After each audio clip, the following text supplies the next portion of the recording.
Hello and welcome to JGM Gaming. This is my Lifeline guide following her Season 5 update. This is a brand new guide. First of all, we'll check out her new abilities because they've changed. So she has a new passive. They removed the fast healing, but they gave her combat revive where the dock drone will now revive teammates. It works the same way. It'll deploy the shield and revive the teammate, leaving Lifeline able to move around however she pleases, heal up, defend against enemies, etc. Tactical remains the same with the healing drone, heals you over time or nearby allies as well. And the ultimate has changed slightly in that it now contains more items than before, and she still remains a low profile champion, which means that she takes 5% increased damage. So I've been a week 1 Lifeline main on Xbox, and so I'll just give you some of the basics now that there's been the Season 5 update.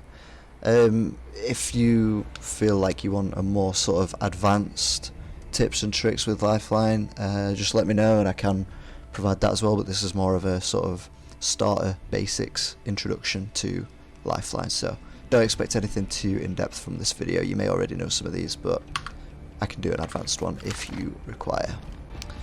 So I've just jumped into a firing range to show you some of the abilities and how they'll work and some tips and tricks. I'd normally play on Xbox, but I've jumped onto PC because it's just much easier to record on PC.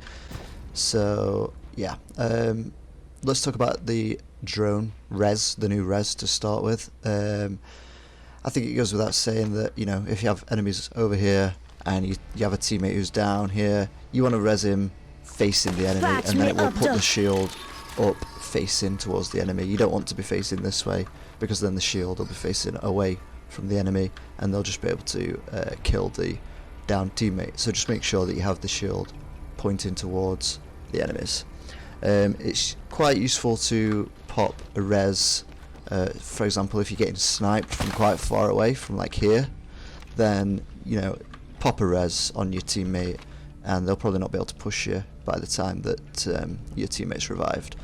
Likewise, if you're reviving from close up, then they probably are likely to push, so just be prepared for that. You know, you are able to move around now while the drone is reviving your teammate, so be prepared for a push if they're quite close by.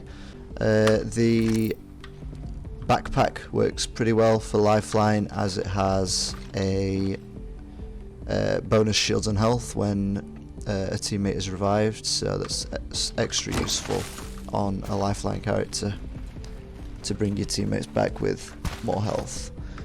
By the way, if I do miss anything that you think's useful, please leave a comment below and I'll pin the comment if it's something useful. Another useful tip: say that you're taking damage and you can just pop around a corner, drop your drone, and then do your shields after your drone, so that the drone is healing you while you're doing your shields.